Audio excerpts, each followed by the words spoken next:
Hi, இன்றைக்கி night பார்த்திங்கன்னா dinner நம்ம வீட்டில் சப்பாத்தியும் சூப்பரான ஒரு சிக்கன் கிரேவி தாங்க செஞ்சுருந்தேன். சிக்கன் அவங்க கொஞ்சம் காலையில் வாங்கும்போதே கொஞ்சம் எக்ஸஸாக வாங்கிட்டாங்க. சரி, அதை காலையில் கொஞ்சம் செஞ்சுட்டு அதுக்கப்புறம் கொஞ்சம் சிக்கன் செய்யாமல் எடுத்து ஃப்ரிட்ஜில் வச்சுட்டேன். நான் வாஷ் பண்ணி நல்ல மஞ்சத்தூள்லாம் போட்டு எடுத்து வச்சுட்டேன். அவங்க கிளம்புறேன்னு சொன்னதுக்கப்புறமா நம்ம செஞ்சோம்னா கரெக்டாக இருக்கும் சூடாக சாப்பிட்றதுக்குன்னு சொல்லிட்டு வீட்டில் இட்லி தோசை மாவும் சரியாக போச்சு. அதனால் யோசித்து சப்பாத்தியும் சிக்கன் கிரேவியும் செஞ்சேன்.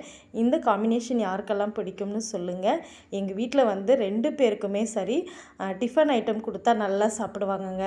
சப்பாத்தி, இட்லி, தோசை இந்த மாதிரி கொடுத்தா ரொம்ப நல்லா சாப்பிடுவாங்க.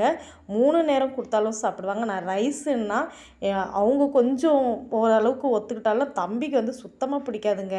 அதனால் இன்றைக்கி ரொம்ப ஹாப்பியாக தான் சாப்பிட்டாங்க 2 பேருமே. அதுக்கப்புறமா ஆஸ் யூஷுவல் நம்ம லேடிஸ்க்கு என்னங்க வேலை, சாப்பிட்றது, பாத்திரம் கழுவுறது, இது தானே. எவ்வளோ தான் நம்ம சிம்பிளாக செய்வோம் சமையல். ஆனால் பாத்திரம் மட்டும் எங்கேருந்து தான் இவ்வளோ வருதுன்னு தெரியல. அதுலேயும் எனக்கு நிறைய வருங்க பாத்திரம். நம்ம வீட்லேயே கூட எங்கள் அம்மா தங்கச்சிலாம் திட்டுவாங்க என்ன, ஏன் தான் இவ்வளோ பாத்திரம் சேர்த்துக்கிறேன் அப்படின்னு சொல்லிட்டு. ஆனால் அது அப்படியே பழகிருச்சுங்க.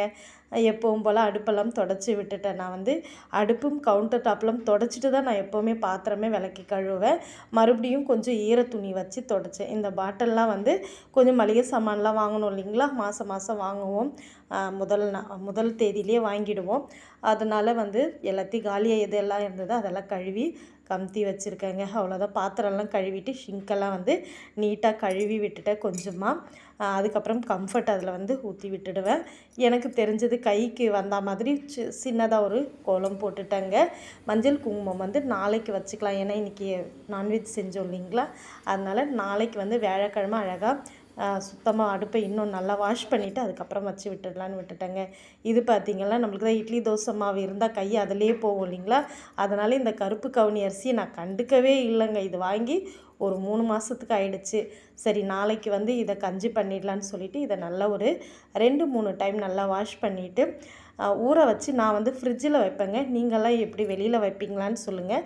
எப்போவுமே ஃப்ரிட்ஜில் தான் வைப்பேன். இது கூட நாளைக்கு இதை மிக்சியில் ரவை மாதிரி அரைச்சிட்டு கொஞ்சமாக சீரகம், உப்பு போட்டு அரை உப்பு போட்டு தாங்க நான் குக்கரில் விசில் விட்டு எடுத்து கஞ்சி அவங்களுக்கு கொடுப்பேன். இது ஹெல்த்தியும் கூட இல்லைங்களா, ரொம்ப ரொம்ப நல்லது. இதை பற்றி நிறைய சொல்லியிருக்காங்க கருப்பு கவுனி அரிசி பற்றி, நான் சொல்லணும்னு இல்லை. அதனால் நாளைக்கு நம்ம வீட்டில் பார்த்திங்கன்னா பிரேக்ஃபாஸ்ட்டு கருப்பு கவுனி அரிசி கஞ்சி தாங்க. இவ்வளோதாங்க. எல்லாம் ஓரளவுக்கு முடிச்சுட்டேன் கிச்சன் க்ளீனிங்லாம். இனிமேல் போக வேண்டியது தான். இந்நேரம் ஆகும் எனக்கு எப்போவுமே கிச்சனில். நீங்கள்லாம் எப்படின்னு கமெண்ட்ஸில் சொல்லுங்கள். பாய்.